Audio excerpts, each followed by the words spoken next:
नमस्कार, जय हिंद, जय भारत। भारतीय अवाम ताकत दल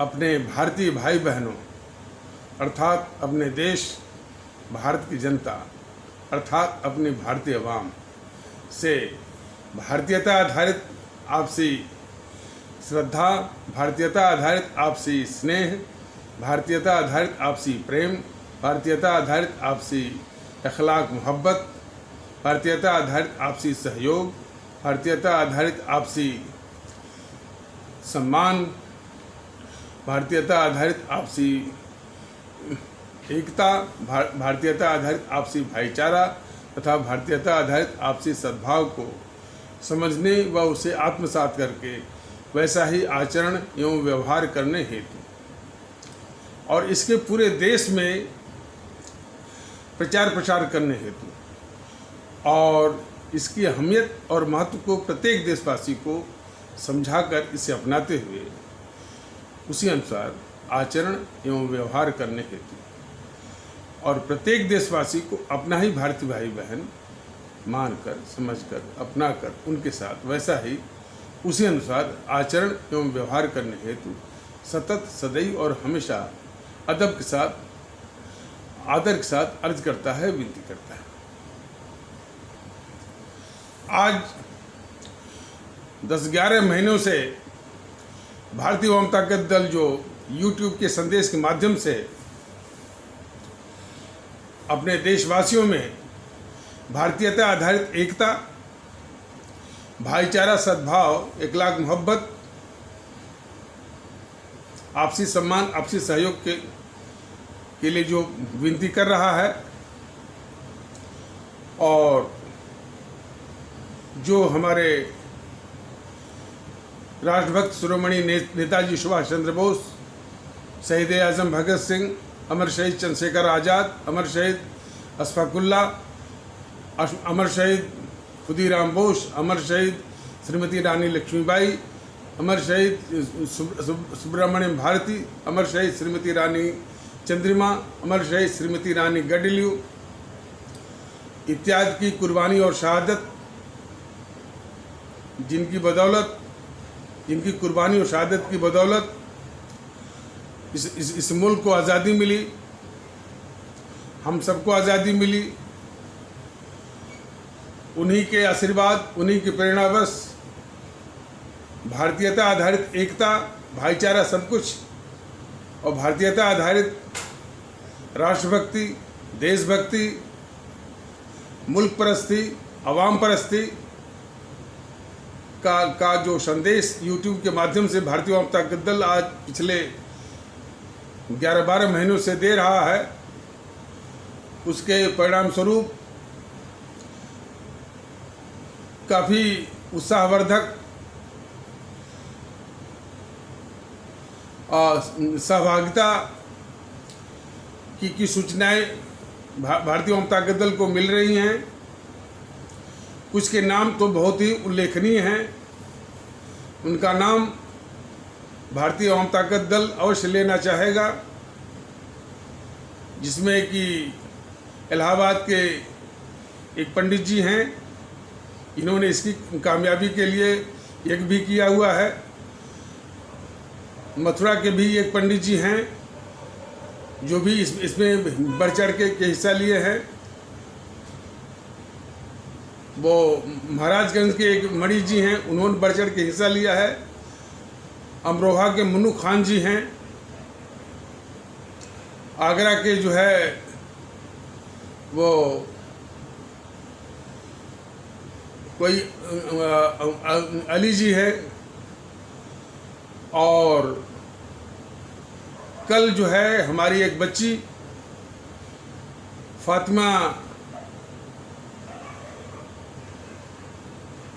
मरियम फातिमा अलीगढ़ मुस्लिम विश्वविद्यालय से जो कि एमफिल कर रही है, उससे जो उत्साहवर्धक प्रतिक्रिया आई है, इस सबसे भारतीय अवाम ताकत दल के हौसले और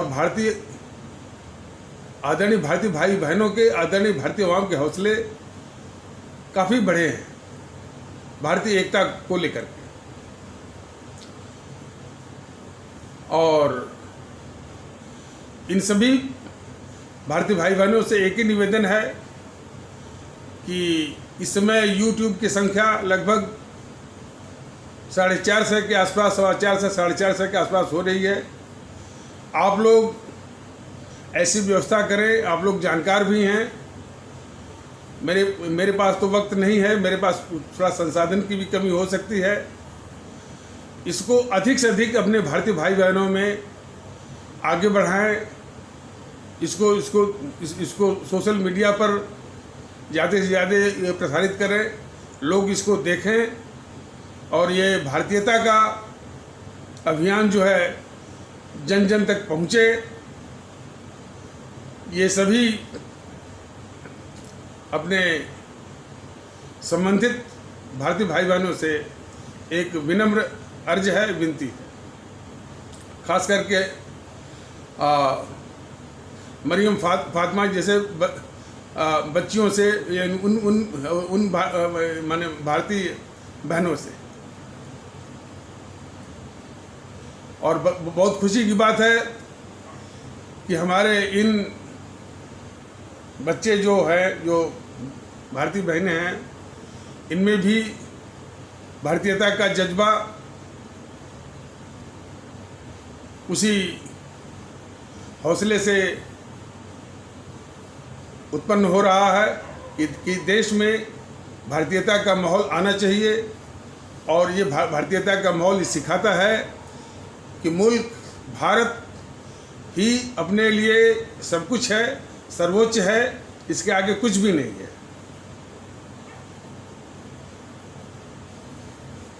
और जो पंथ है, हिंदू, सनातन, इस्लाम, ईसाई, सिख,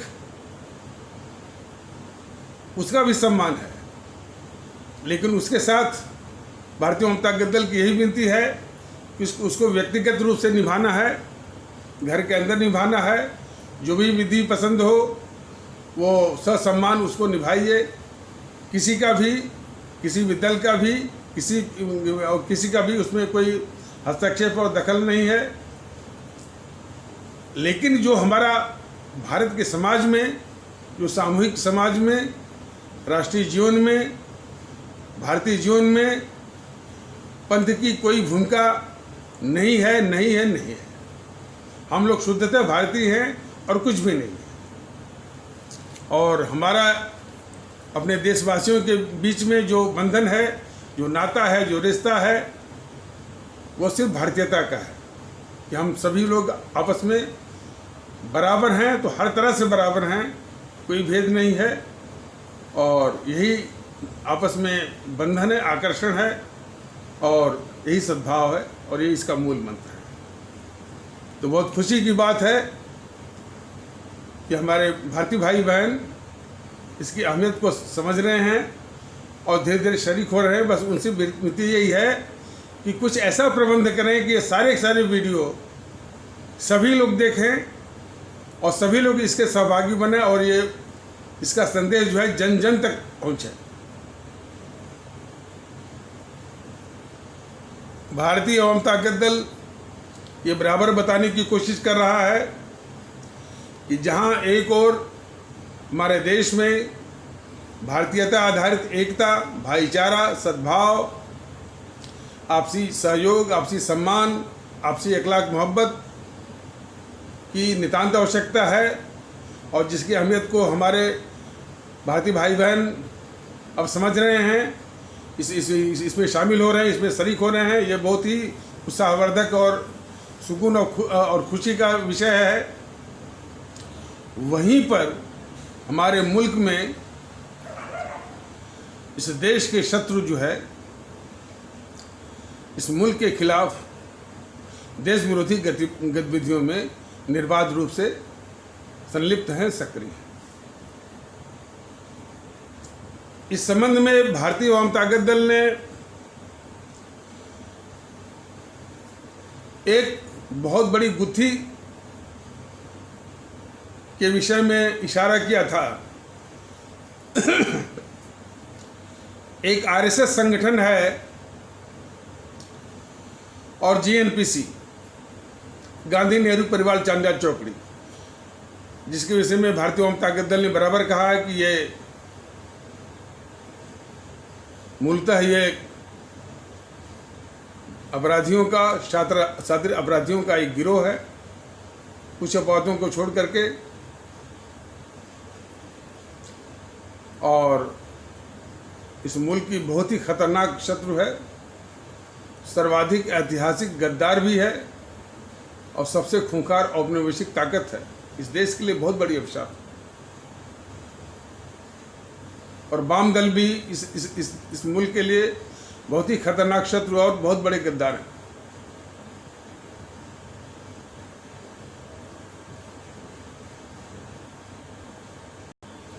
तो जीएनपीसी, गांधी नेहरू परिवार चांदा चौकड़ी काकस, जिसको भ्रम, भूल या गलतीवश आप सभी लोग कांग्रेस कह रहे हैं, क्योंकि ये कांग्रेस है ही नहीं। कांग्रेस तो तब थी जब इसमें पंजाब केसरी लाला लाजपत राय व राष्ट्रभक्त शिरोमणि नेताजी सुभाष चंद्र बोस व लोकमान्य बाल गंगाधर तिलक व एम.ए. अंसारी जैसे महान राष्ट्रवादी और देशभक्त नेता थे।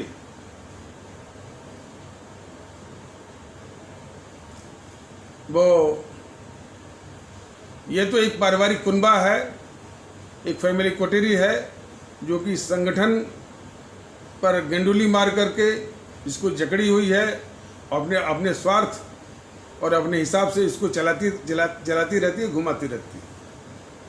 और जीएनपीसी का ही अंडा बच्चा इसे इस संगठन का मुखिया बनता है।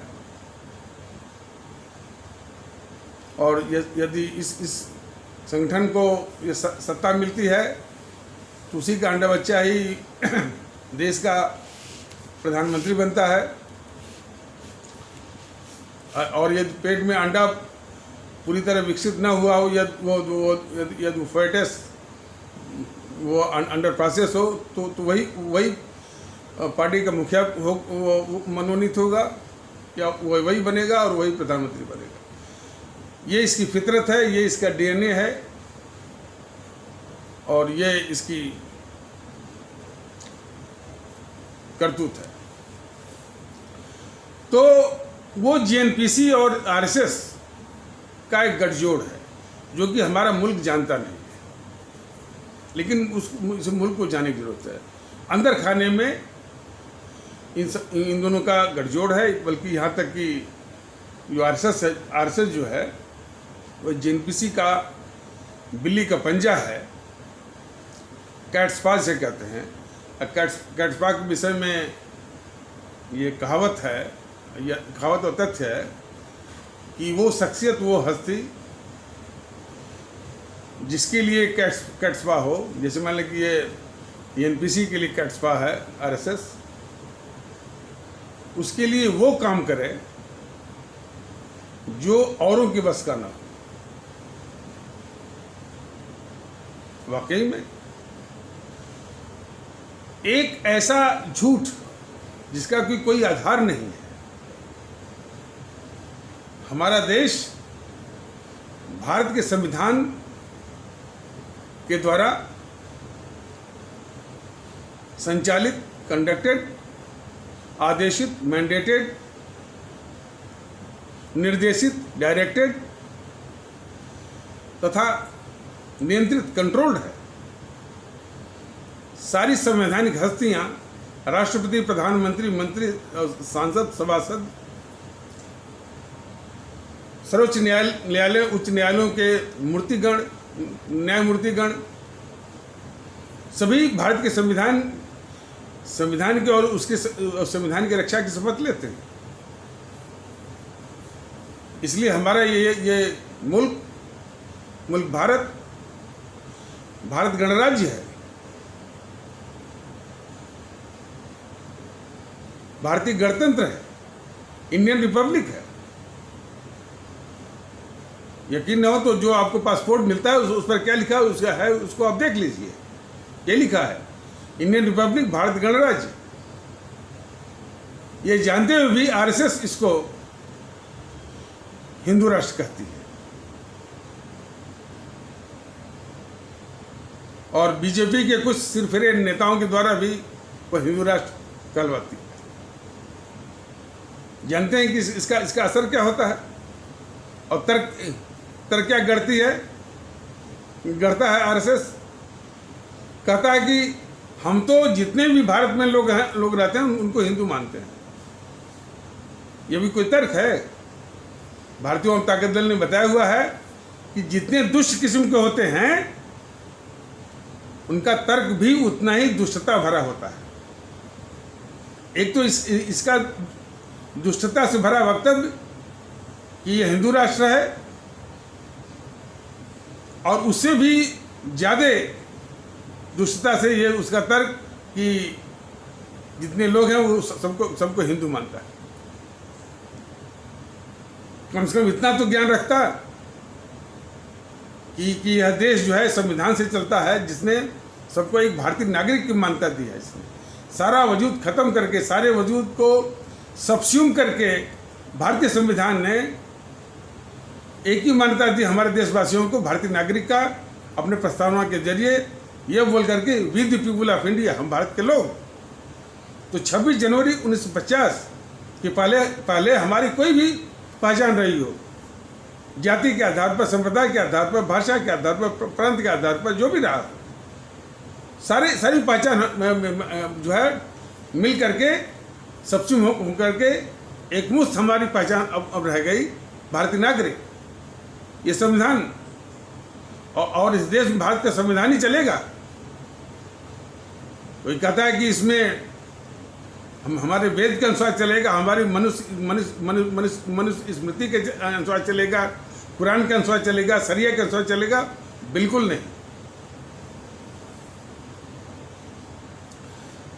तो आरएसएस यदि सबको भारतीय कहता तो थोड़ी बहुत बात बनती। कहता है कि हम सबको हिंदू मानते हैं,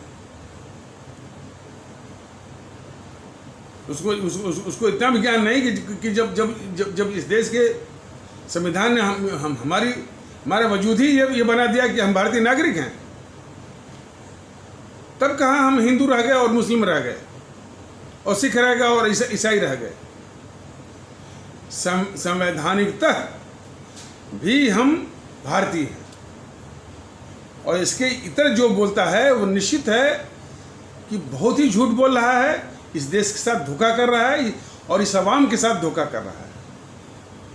और इसके इस बोलने से नुकसान कितना बड़ा है। इस्लाम आस्था वाला भारतीय, वैसे तो बाकी और आस्था वाले भारतीय भाई बहन बड़े उसके इस वक्तव्य से बड़े सख्ते में रहते हैं, क्योंकि आरएसएस कोई सड़क छाप नहीं है, बहुत नामी गिरामी संगठन है वो। और उसका मुखिया मोहन भागवत ऐसा बोलता है। तो इस्लाम आस्था वाला विशेष करके, उसे तो और भी सिख आस्था वाले, ईसाई आस्था वाले, वो भी भ्रम और दहशत में रहते हैं कि ज़्यादा प्रभाव थोड़ा सा इस्लाम आस्था भारतीय भाई बहनों के समाज में थोड़ी कमजोरी हो रहा है कि वो आस्था और झूठ का बहुत ज़्यादा शिकार होता है। तो वो शिकार हो गया भ्रम दहशत का कि भाई ये हिंदू राष्ट्र है तो अपने पंथ का क्या होगा, इस्लाम का क्या होगा, क्या करेंगे हम। तो उधर जो देश की दुश्मन एनपीसी बैठी हुई है वो करती, हाँ भाई ये आरएसएस आपको वो हिंदू राष्ट्र बना देगा और आपको हिंदू बना देगा। हमारी झोली में आओ,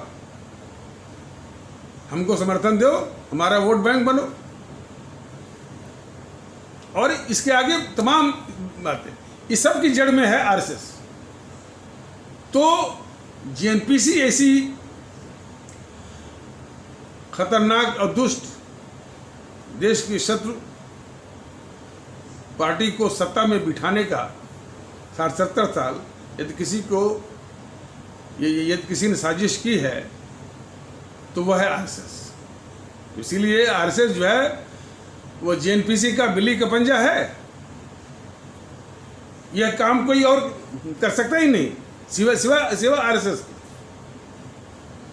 तो आ जाइए इस पर कि आरएसएस और जेएनपीसी का जो गठजोड़ है अंदर खाने, और ये भी विशेषता है कि यह पब्लिक के सामने एज ए पब्लिक पोस्चरिंग यह एक दूसरे के घोर विरोधी दिखते हैं।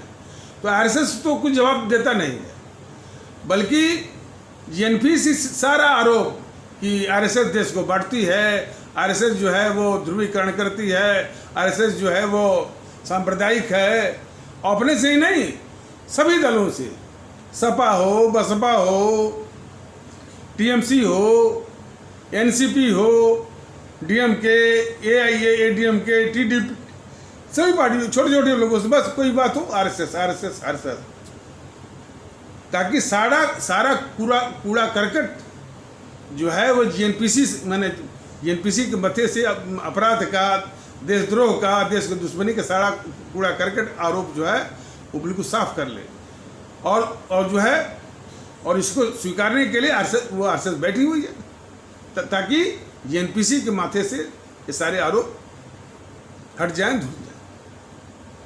तो ये आरएसएस जेएनपीसी का बिल्ली का पंजा हुआ ना। अच्छा, अब अंदर खाने इनके गठजोड़ का दुष्परिणाम, जो सबसे बड़ा घातक दुष्परिणाम यह है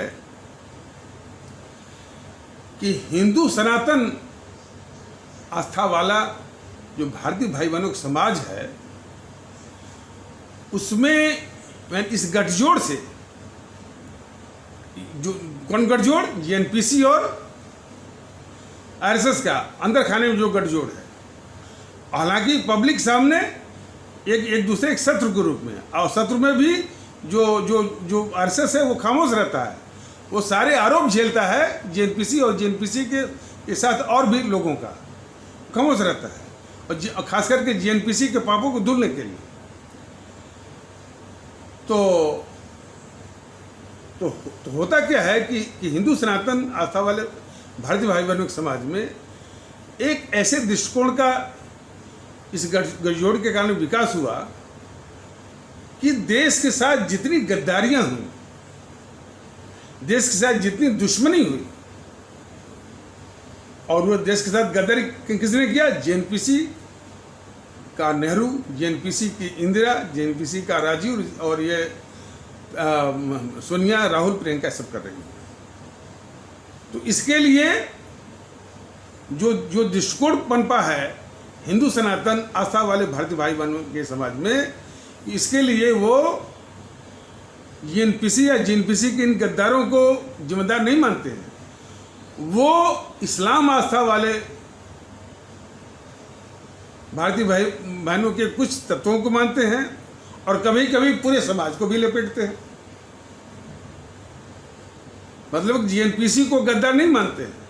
देखिए, इतना भारतीय जनता पार्टी समझा रहा है कि राहुल इस देश का गद्दार है, अपने दुश्मन चीन से डोकलाम के मुद्दे पर राजदूत से 12 बजे मिलता है, और हमेशा जो है पाकिस्तान की तरफदारी करता है, अपनी ही सेना पर जो है सवाल उठाता है और सबूत मांगता है। तो तमाम इसकी गद्दारियाँ हैं, लेकिन अभी भी बीजेपी उसको गद्दार नहीं मानती है, चैनल वाले उसको गद्दार नहीं मानते। हालांकि जनता धीरे धीरे समझ रही है।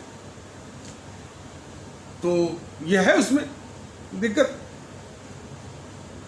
वो इसीलिए कि वो हिंदू सनातन आस्था वाले भारतीय भाई बहनों में थोड़ी यही दृष्टिकोण कि भाई ये जो देश के साथ गद्दारी हो रही है, देश के साथ दुश्मनी हो रही है, या देश हित में जो बात नहीं हो पा रही है, इसके लिए जिम्मेदार जेएनपीसी नहीं बल्कि कौन है, हमारे इस्लाम आस्था वाले भारतीय भाई बहनों के कुछ लोग, या कभी कभी पूरे समाज को लपेटते हैं।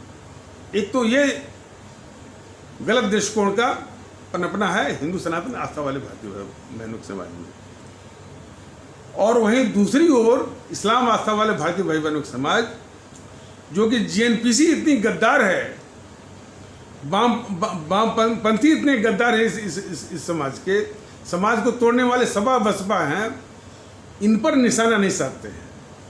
इनके निशाने पर सिर्फ बीजेपी है, और बीजेपी आरएसएस है। ये अपराध इनसे हो रहा है। तो बीजेपी तो ये जेएनपीसी दोनों ओर से बच जा रही है। हिंदू सनातन आस्था वाले भारतीय भाई बहनों की समाज की ओर से भी बच जा रही है और इस्लाम आस्था वाले भारतीय भाई बहनों की समाज से भी बच जा रही है। तो अब तो खैर बने दोनों ओर से कम ये समझदारी आ रही है कि असल में ये गद्दारी जो है जेएनपीसी की है और आरएसएस के विषय में भारतीय जनता दल बता रहा है कि जितनी दोषी जेएनपीसी है उतनी दोषी आरएसएस है।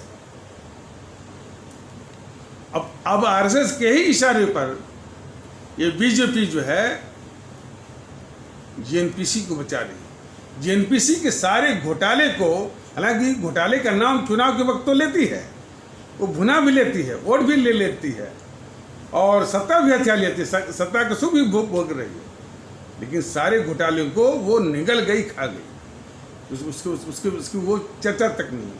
थोड़ा बहुत ये मोदी जी वो किचकिचा, अरे वहाँ पर गुजरात के किसी प्रधानमंत्री के रूप में गुजरात के किसी समारोह में दांत पीस कर रहा था कि सबको जेल में जाना ही होगा। अरे मोदी जी क्या बेवकूफ बना रहे हैं देश को, जेल में भेज के आप क्या करेंगे? जेल में तो भेजा था ना वो चिदम्बरम के, क्या हुआ? क्या धोखा दे रहे हैं आप?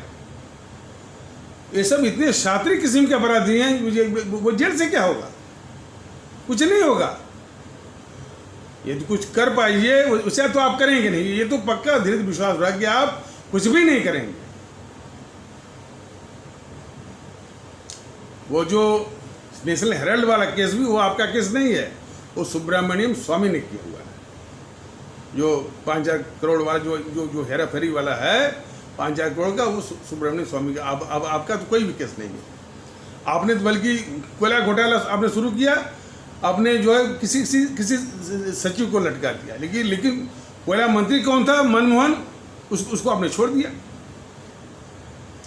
तो मोदी जी जरा बताइए कि समस्या का जो पेड़ है, जो बड़ी मछली है, मगरमच्छ है, उसको आप बचा रहे हैं और छोटी छोटी पत्तियां और छोटी छोटी मछलियों को कर रहे हैं। तो समस्या तो अब अपने स्थान पे है। भ्रष्टाचार को ही आपको समाप्त करना है तो बड़ी मछली जेएनपीसी की सोनिया राहुल को कुछ करेंगे, तब जाकर के भ्रष्टाचार को दूर करने की बात बनेगी। नहीं तो धोखा मत दीजिए आप। सारे घोटाले जेएनपीसी के, कम से कम यूपीए 1 यूपीए 2 के घोटाले, 30 से 35 लाख की लूट, और उसके पहले तो बहुत लूट है। 400 लाख करोड़ की बात बोली गई थी ना 2012 में, अब वो 400 लाख बन गया होगा 1200 लाख, 12 करोड़। लेकिन सारे केस आप निकल गए मोदी जी। बार बार ये भारतीय जनता दल आपको चेताएगा। और ऊपर से ये पार्टियां बड़ी खतरनाक है, संगठन। चीन का मुद्दा हो तो गद्दारी, सीएए की बात हो तो गद्दारी, पाकिस्तान की बात हो तो पाकिस्तान की तरफदारी। पाकिस्तान में ये मणिशंकर अय्यर को भेज देंगे कि मेरी सहायता करो मोदी को सत्ता को हटाने के लिए और हमको सत्ता मिलाने के लिए। ये हमारे थल सेनाध्यक्ष को सड़क का गुंडा कहलवाएंगे और जो है हमारे दुश्मन जो पाकिस्तान के सेनाध्यक्ष को गले लगाने के लिए कोई दूध भेजेंगे। बताइए मोदी जी, बताइए कि ऐसे लोगों को आप क्यों पाल रहे हैं? और जब भी सर्जिकल स्ट्राइक होगी तो सबूत मांगेंगे, हमारी अपनी सेना के शौर्य और पराक्रम पर सवाल उठाएंगे। हमारी सेना जब बालाकोट स्ट्राइक करेगी तो फिर से सबूत मांगेंगे और उसके शौर्य और पराक्रम पर सबूत मांगेंगे। चीन के सामने हमारी फौज खड़ी होगी तो फिर जो चीन झूठ फैला रहा है उसी झूठ को अब अपने देश में फैलाएंगे। और ये राहुल बोलेगा कि हमारा तो खून खौलता है कि वो घुसा है। अरे भाई राहुल, पहले तुम ये बता कि तुम्हारे बाप के नाना जो गद्दार नेहरू था, जब उसने तिब्बत दे दिया अपने दुश्मन चीन को, तब तुम्हारा खून खौलता है कि नहीं तो खौलता, बता तुम। जब हमारी सेना को जो है एक सुई भी उपलब्ध नहीं करवाया गद्दार नेहरू, तब तुम्हारा खून खौला कि नहीं खौला? जब वो 62 में युद्ध में जब तुम्हारे बाप के नाना ने तुम्हारे बाप के नाना गद्दार नेहरू ने अक्साई चीन सहित 39,000 वर्ग मील अपने दुश्मन नंबर 1 चीन को थमाकर देश के खिलाफ गद्दारी किया, तब तुम्हारा खून खौला कि नहीं खौला? और उसके बाद पूरी जो सीमा है वो लगती है चीन से 3,488 किलोमीटर पर, एक रोड तक नहीं बनाई ताकि उसी प्रकार वो घुस आए, और घुसा भी दिया। 39,000 वर्ग मील तो 62 में ही जो है वो दे दिया। तिब्बत उसके पहले देने की गद्दारी वो कर चुका था, और 10,000 वर्ग मील और घुसा दिया इसी जीएनपीसी ने। और क्या क्या गलत मैंने जब भी घुसाता था तो एक नया समझौता नई जगह घुसा लिया, घुसा करके मान लो कि 10 किलोमीटर और घुस गया तो फिर नई जगह पर अपनी जमीन में घुसाया, फिर समझौता किया, फिर घुसा, फिर वो समझौता किया। ये जितनी गद्दारियाँ की गई हैं मुल्क के खिलाफ, तुम्हारे जो है तो तुम्हारे बाप ने, तुम्हारी दादी ने और तुम्हारे बाप के नाना ने, सारे गद्दारों ने इस मुल्क के खिलाफ जो है गद्दारी की और चीन के पक्ष में गद्दारी की, तब तुम्हारा खून खौला कि नहीं खोला? लेकिन ये सारा नाटक जो है ये गद्दार चैनल भी दिखाते हैं। तो यही भारतीय वामता दल अपने भारतीय भाई बहनों को समझा रहा है कि देखिए इन सबों का, जो इतने बड़े गद्दार हैं, वो कह रहा है कि उसका खून खौल रहा है। ये तो वही हुआ कि जिसने देश को लूटा हो, जो बहुत बड़ा डाकू हो, तो वो यानी वो कहे कि भाई उसका 10 रुपये का पैकेट मार गया, हम बहुत दुखित हैं, तुमने अरबों खरबों का लूट लिया देश का। वो उपदेश दे रहा है कि मेरा तो खून खोल रहा है, जो 10 रुपया जो है वो उसका छीन गया। तो इस तरह के ये गद्दार हैं चैनल वाले। लेकिन जान लीजिए कि जितना जीएनपीसी इस देश के लिए गद्दार है, जीएनपीसी के द्वारा स्थापित ये चैनल वाले भी इस देश के गद्दार हैं, दुश्मन हैं, बहुत बड़े अभिशाप हैं इस देश के। तो वही बता रहा है भारतीय वामता दल कि जब तक ये जीएनपीसी को देश गद्दार नहीं मानेगा, तब तक जो है ये जो जीएनपीसी के द्वारा चलाया गया है कि भाई देश की समस्याओं के लिए जीएनपीसी जिम्मेदार नहीं है, बल्कि इस्लाम आस्था वाले के कुछ लोग जिम्मेदार हैं, या पूरा इस्लाम आस्था वाला जो है वो जिम्मेदार है। तो खैर अब धीरे धीरे पूरा समाज, माने हिंदू सनातन आस्था वाले भारतीय भाई बहनों का समाज भी, हमारे इस्लाम आस्था वाले भारतीय भाई बहनों का समाज भी जाग रहा है, एक हो रहा है। अब ये मान रहा है कि जीएनपीसी जो है वो सबसे बड़ी अभिशाप है, वाम दल सबसे अभिशाप है। अब उसको ये भी समझना चाहिए कि इन अभिशापों को, इन दुष्टों को पालने वाली बीजेपी भी उतनी ही दुष्ट, उतनी ही देश की गद्दार, उतनी देश की शत्रु बन गई है। तो यदि देश को सुकून चाहिए, देश को शांति चाहिए, देश में भाईचारा चाहिए, जहाँ सुमत है संपत्ति नाना, जहाँ कुमत है विपत्ति निधाना, तुलसी महान कवि हमारे प्रभु राम के अनन्य भक्त तुलसीदास ने जो चेतावनी दी थी कि देश में सुख शांति और सुकून के लिए जो सुमत का होना, आपस में जो है इखलाक मोहब्बत का होना और जो है भाईचारा का होना नितांत आवश्यक है। तो यदि वो लाना है तो जीएनपीसी, वाम दल और सपा बसपा और TMC, NCP, TDP, AIADMK, DMK, Akali जैसे पार्टियों का अंत होना बहुत ज़रूरी है। लेकिन चूँकि ये सारे और उसके साथ साथ और भी देश के दुश्मन हैं, जैसे कि ये पत्रकारों का एक गिरोह जिसका कि बराबर नाम भारतीय जनता दल लेता रहता है। ये चैनल वाले बहुत बड़े दुश्मन हैं, इस समाज के दुश्मन भी हैं, गद्दार भी हैं, अफशाफ हैं इस समाज के। प्रिंट मीडिया में भी वो आप जो है द हिंदू इंग्लिश डेली से शुरू करिए, इंडियन एक्सप्रेस है, टाइम्स ऑफ इंडिया है, और जो है द हिंदुस्तान टाइम्स भी है, और दैनिक भास्कर भी है। फिर इसके बाद जो है अर्बन नक्सल, बारूदी बौद्धिक वर्ग, और जो है इंटेलेक्चुअल टेररिस्ट कन्हैया कुमार गिरोह, लुटियन गिरोह, असदुद्दीन गिरोह, और जो है वो छोटे किस्म के जो हैं आपके जो द प्रिंट, द क्विंट, कारवा, द वायर, इसे तमाम हैं। तो यदि इनको बगैर समाप्त किए देश में सुकून नहीं आ सकता, शांति नहीं आ सकती, सुख नहीं आ सकता, भाईचारा नहीं आ सकता बगैर इनको समाप्त किए। लेकिन चूँकि ये सबकी रक्षा कर रहे हैं, सबको पाल रहे हैं ये बीजेपी वाले और उनके मोदी जी, तो इनका भी विनाश, इनको भी समूल नष्ट करना उसी प्रकार आवश्यक है। और ये हमारे आदरणीय भारतीय भाई बहन भारतीय एकता के आधार पर एक होकर के ये काम जरूर करेंगे, और जो है बैलेट बॉक्स पर इसका माकूल जवाब देंगे, और इन सारे दलों को, खास करके एनपीसी, बीजेपी, वाम दल इत्यादि को एक वोट न मिले, ये इसको सुनिश्चित करेंगे और इसका मन बनाएंगे।